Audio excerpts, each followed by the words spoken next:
Oscar Radio 4 India Sierra Sierra. This is Oscar November 4 November Oscar Kilo. Do you copy? Over.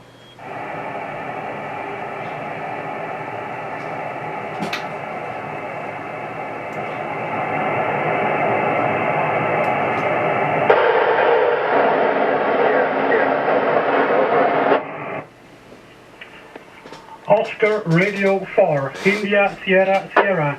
This is Oscar November 4 November Oscar Kilo. Do you copy? Over.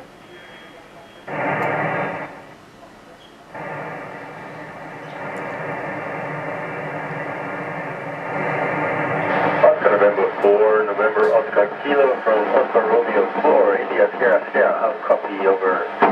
Nou, daar zien ze. Over.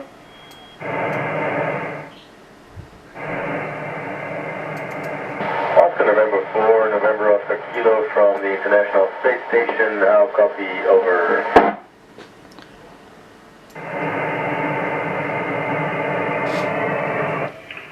Oscar Romeo 4 India Sierra Sierra. This is Oscar November 4 November Oscar Kilo calling. Do you copy? Oscar November 4 November Oscar Kilo from the International Space Station. I'll copy. Over. Ik huur ze, maar ze huren niet, zeg.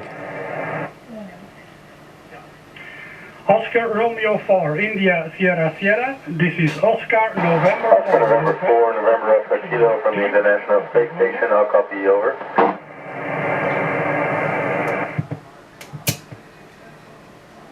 From the International. I've got you loud and clear. Hello, Belgium. Glad to talk to you through such a direct line, and welcome for the first question. Over. Oscar November 4 November Oscar Kilo from the International Space Station. I'll copy. Over. I copy you loud and clear, Alexander. Oh, that is a very good question right at the beginning. You know, I think it's both. If we look out in space, it's very, very black, and we realize there's not much out there in our region. But then also, we know that probably there's more stars out there than grains of sand on the Earth. So if you walk on a beach and pick up a handful of sand, then think about those worlds out there. There's more of them. That makes it a pretty interesting place. So maybe it's a little bit like looking out on the sea. Some say it's just like blue water, but others see more. Others see beyond the horizon, and they want to know what's out there. And I guess I'm the second type. Over. On the Earth, if you walk on a beach and pick up a handful of sand, then think about those worlds out there. There's more of them. Alexander, yes I can, but I think you might be disappointed by the answer because weightlessness is very, very normal after a while. So if you were up here with me, we would be talking just floating in weightlessness, but we wouldn't think anything about it because we get used to it so quickly. The human body is amazing in how it adapts to things. So some things are harder than in weightlessness because everything wants to float away, so my pens and my spoons always want to float away. But also, on the other hand, you can carry heavy things without any effort with one finger, and that makes it very convenient also.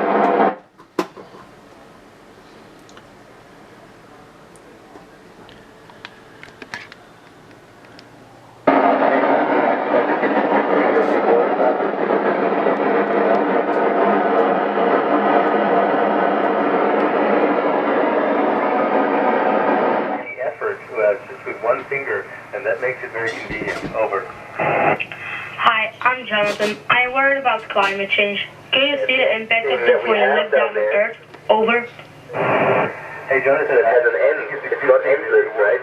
So everything that we use, all the resources in the ground, or even the air that we breathe, the energy, it all has an end. So we change our way of viewing things to make sure that we treat them accordingly. Over. That has an end. It's not endless, right? So everything that we use... I had a lot of children's dreams. So one of them was floating to space, but I had a few other things that I wanted to try. Also, I wanted to be a scientist. I also wanted to be a firefighter. So I tried various things, and in the end, I became an astronaut. But I think it's not so important to become what we wanted to be as a child, because sometimes those things change. I think it's important that every decision that we take in life, we do it in a way that we do what the things we like, and that makes also that we're good at those things. And if we have opportunities, that we take advantage of them. So if something comes your way that you like to do and you think you would be good at it, well, give it a try and don't give up. Over.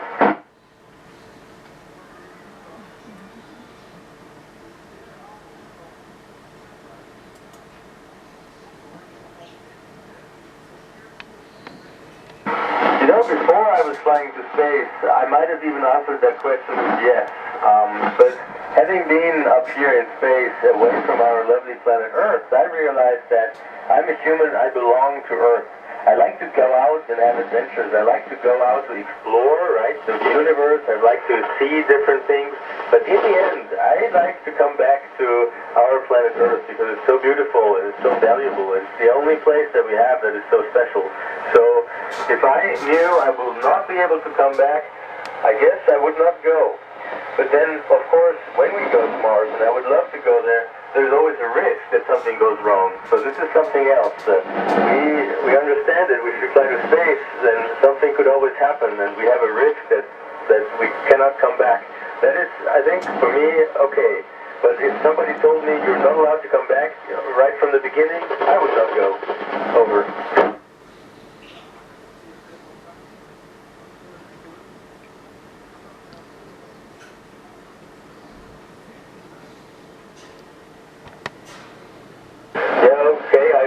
Unfortunately not the real expert on music matters, but my colleague up here, Sergey, he has a guitar and he's really good at playing the guitar in the inside of the space station.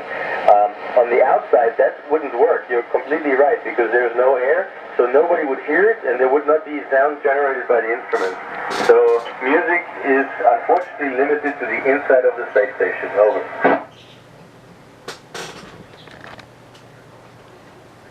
Up here, Sergey. And he's really good at playing the guitar. Yeah, Adrian, that's really a problem for us, of course, because we need to bring all the water that we use. We bring that from Earth, and that is heavy, of course, and it's not easy to bring it all that up here. That's why we're trying to conserve the water as much as possible and reuse also the old water. So we have a very good life support system that even reuses the water from urine, from the air that we breathe out, and it makes it very clean again, and then we can reuse it. By the way, that's the same, it works on Earth. Over. From Earth, and that is heavy, of course, and it's not easy to bring it all that up here. That's why we're trying to conserve the water as much as possible and reuse also the old water. Hey, Louis. So on the inside we have about 21 degrees. It's really nice. We can float around in t-shirts. But on the outside, we cannot measure temperature because vacuum does not have a temperature. We can just measure the surface temperature of the space station, and that varies. If it's in the sun, it's about plus 130 Celsius, so more hot than boiling water. And if it's in the shade, it can cool down to minus 130, so it's very, very cold. And every time we fly around the Earth, that changes, of course. Over.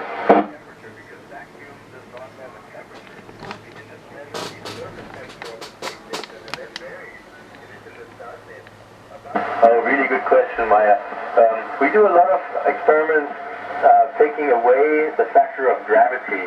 Like if you want to study how different metals in the molten metals mix up, we can only do that up here where those metals mix up nicely. If we try the same experiment on the ground, it would not work. There's no way to perform those experiments on Earth. Or another one is, for example, we look at cancer cells. So we grow cancer tumors in a way, and they grow differently from Earth. On Earth, they're in a petri dish. They're two-dimensional, flat, but up here they form like little spheres. And that's much more similar to how a tumor looks in the body. So actually up here we can test medication much better than down there on Earth, because up here we have more realistic conditions. And that's just two examples for so many. All the experiments that we do up here are not possible on Earth at all. Over. But up here they form like these spheres. And that's much more similar to how a tumor looks in the body. Oh, that's a difficult question.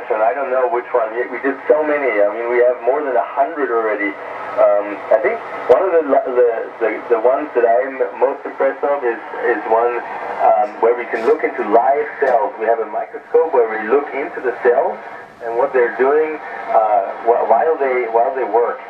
Also, of course, many experiments we are getting data. We are the experiment subjects, meaning like we look at our immune system, we take our blood and investigate it, and that way we help people on Earth who have illnesses, different illnesses on Earth, and that way we can contribute to helping a lot of people down there on Earth, and those are usually the ones I like most. Over.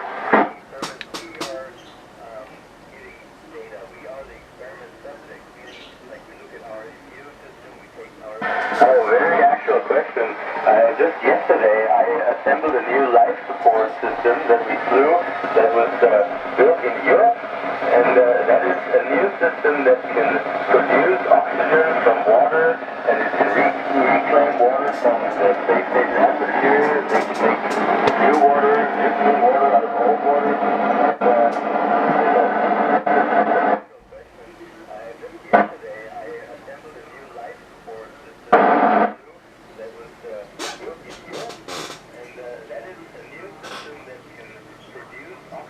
From water, and it can reclaim water from the space station atmosphere, make new clean water out of old water, and that's the system that we need when we fly longer into space. When we fly to Mars, we need a system like that, and that's why we're constantly trying to improve and make our systems better that we have.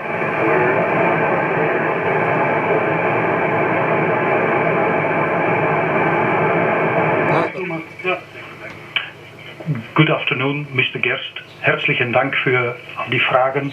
Misschien een hartelijk applaus voor meneer Gerst.